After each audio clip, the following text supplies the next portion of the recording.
From the PSIA-AASI studios just outside of Denver, Colorado, this is the First Chair podcast, and we have a special episode for you today. Our CEO, Jeff Lifgren, and our Marketing and Communications Director, Katherine are joining us to talk about a survey project that is ongoing and will continue throughout this entire season. You'll hear about the details of what to expect before, during, and after this project. Enjoy.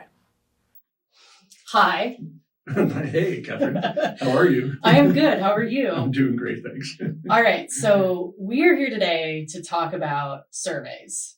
And in case somebody doesn't make it past the first 5 minutes, because that sounds incredibly boring, I want to start at the end, Okay. which is a call to action. And that is that we need everybody to take the survey when it hits we're targeting kind of January, February timeframe when all the skiers are going, but hopefully you're not too crazy with the holidays.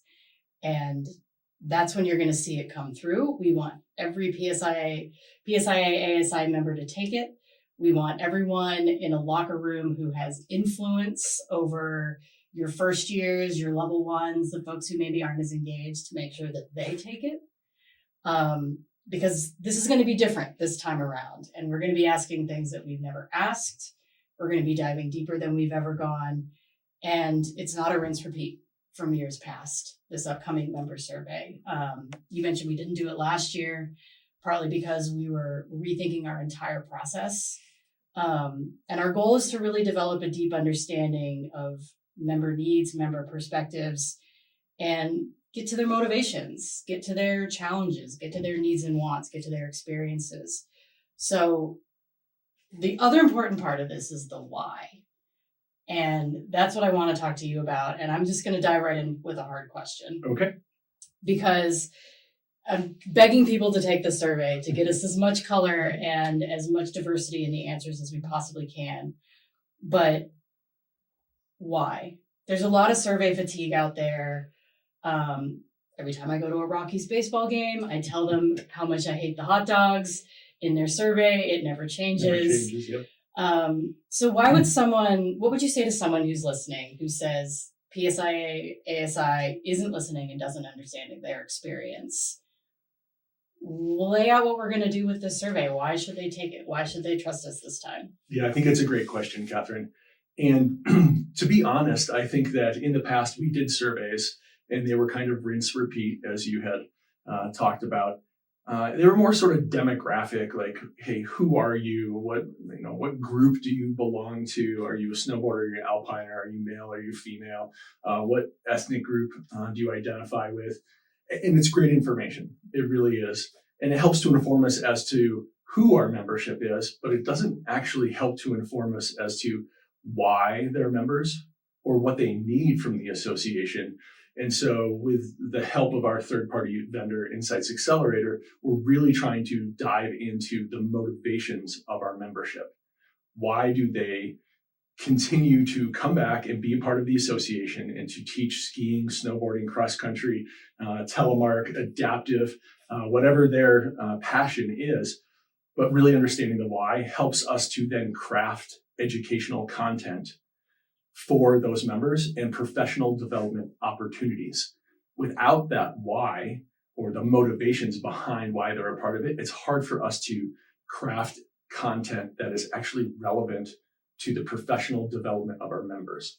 I think that is really what we're trying to get to, is how do we stay relevant for the individual members so that they can pursue their career in snow sports instruction the way that they want to, not necessarily the way that we think it should be done or it has been done in the past. The industry is changing very quickly. It seems like every year there's a new ownership group, there's new direction, there's new pass offerings, there's new programs, all developed by our schools, and we need to stay relevant to our member schools and our ownership groups if we want them to continue to use us as the standard for how they compensate instructors. And I think it's really important that we sort of change our direction to make sure that we stay relevant to all of those groups, not just the individual members. Yeah, you mentioned member schools, which I think when we say members, most people just imagine the individual instructor, which is absolutely critical. But a big focus of our survey project this year is the schools, because they're members as well. There's more than 300 of them across the country.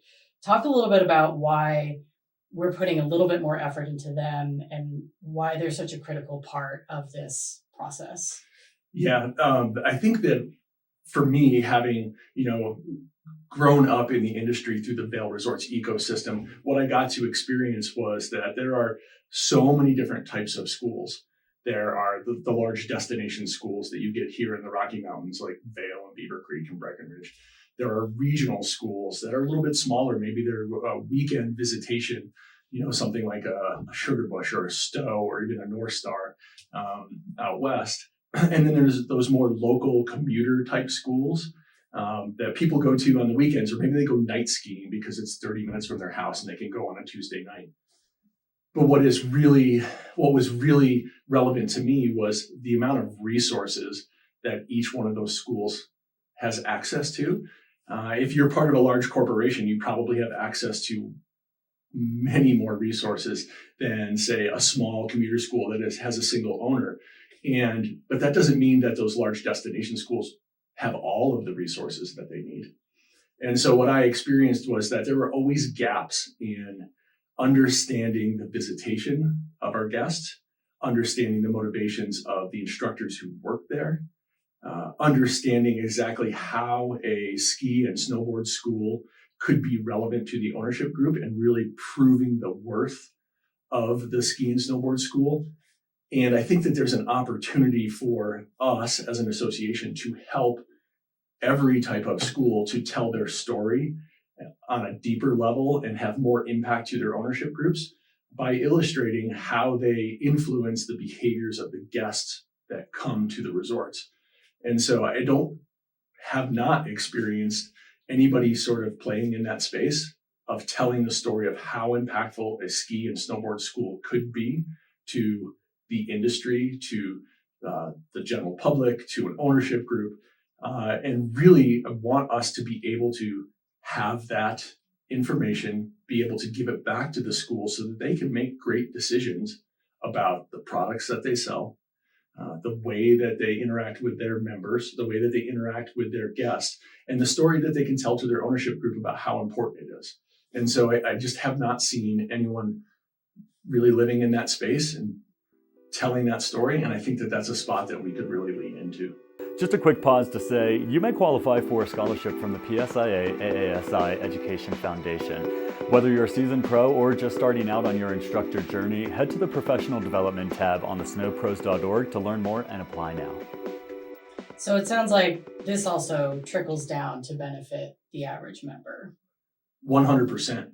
Right? If we can tell the story of how impactful a snow sports school is to the resort or to the ownership group or to the general public, chances are that we can then advocate for what are the things that snow sports instructors need to be successful in their careers and to actually drive more relevancy for the industry.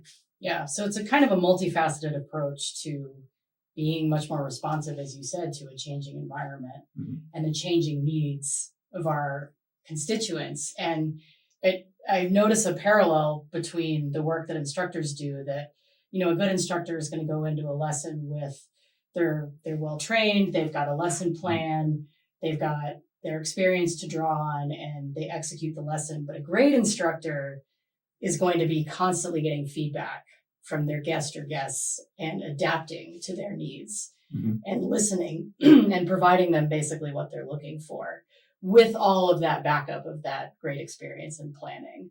And it kind of sounds like, after 60 plus years, that's sort of where we're going with this shift that you talked about in the last episode with our board chair, John May, to being more data driven.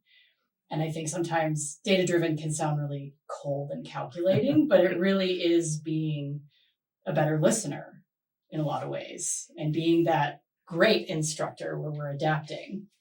Absolutely. I think that with the data that we're going to be able to glean from these surveys, the member school surveys, the individual member surveys, we'll be able to tell a story for the member schools, to our ownership groups, because the ownership groups really are the ones that are making these sort of high level decisions about where they're going with products, what they're trying to do, with the general public to get the public to come back and participate again and again and again. And if we can show the value of an individual member to a school and then the value of a school to the ownership group, I think that really helps us to showcase our relevancy in the industry. You talked about being a great instructor. I would say that a great school also does the same thing. They get feedback from their individual members, from the general public, from their ownership group, and then they make adjustments. And I think that we can help those member schools to really understand what is the information or the data that they need to tell their story effectively to their ownership group, the general public, and their instructors, so that they can be more effective for each one of those groups. Yeah. So really, what I'm hearing is, and I know this, but this is just a start. And the big shift between surveys of the past and the survey that we're doing now is this is not just a look back, but we're trying to build a foundational understanding and look forward. And the project that we're doing this year with focus groups and written surveys and individual interviews and one-on-one meetings across the industry, this is just a start, right? Yeah, this for is sure. not going to be kind of the end point, but we're going to keep going from here. Absolutely. I think one of the things that we have really taken on here at the national office is to try to understand what is the information that we're being told by all of these different groups. What are the actionable things that we can do every single year? And then can we measure the impact that we had and take a little bit of a look back, but also look forward and say, well, what do you think you need next? If I gave you this thing, well, what would that look like for you? And what would you need next? And I think it'll be a multi-year approach to say, you told us this, so we did this thing. And then in a year or two, we can say, well, that thing had this type of impact. So where are we now? What do we need next? Right. And so it starts to become iterative. And after 2, 4, 6 years, we could look back and say, oh, that was great. We actually went the right way. Or maybe what we're doing isn't being impactful and we need to change direction. But we won't be able to do that unless we ask the right types of questions about what does the future look like for the individual member, for the individual school, and for the ownership groups. And if we keep asking that question about what's next, I think we'll be much more impactful than saying, well, what did we do in the past? Right. So looking ahead to the future. Yeah, absolutely. Yeah. So to that end, as you said, people will be hearing from us on this.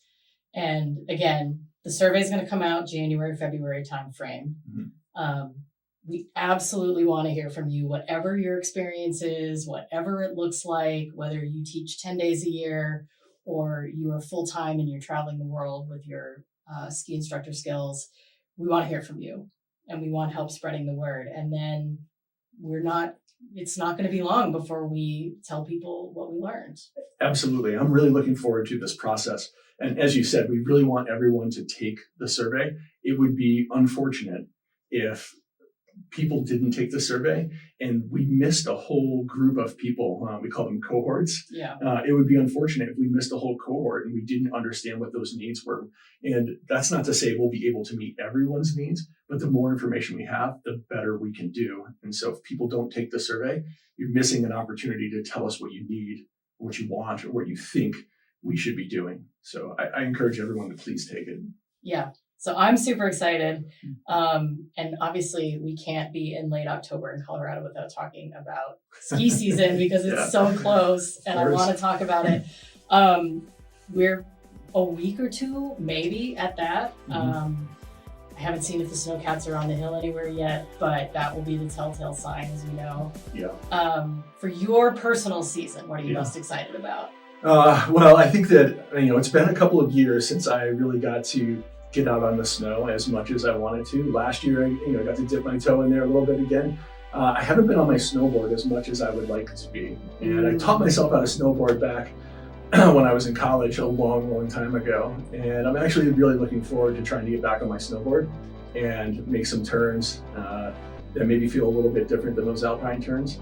So I'm actually pretty excited about that. I got a new board, so looking Nice. forward to it. Yeah. That's awesome. How about you? What are you excited about? I actually signed up for a lesson program, believe it or not. Awesome. Where? I'm doing a 5-day women's group lesson at Eldora for alpine skiing. I actually learned to snowboard in my 20s. I learned to ski in my 30s. Shout out to my instructors. They were awesome. I wouldn't be here if they hadn't been awesome. It's really hard to learn as an adult, and I feel like I've plateaued. So I thought it would be really cool to take advantage of what our people do and go up my skills and have some That's fun. awesome. Yeah, I'm super stoked. I think it's going to be awesome. And I actually think the last class is on my 40th birthday. Amazing. So, yeah. Okay. We're It's like a gonna, birthday present to yourself. yeah, we're going to get out there and try to get past some fears that I have and really enjoy my season. So, Awesome. Well, best of luck with that. yeah. Well, thank you for talking survey. Yeah, of course. And yeah, I'm going to say it for the millionth time. Please take the survey when you see it come out, because we are listening. Yeah. Awesome. Thank you. Yeah, thank you, Katherine.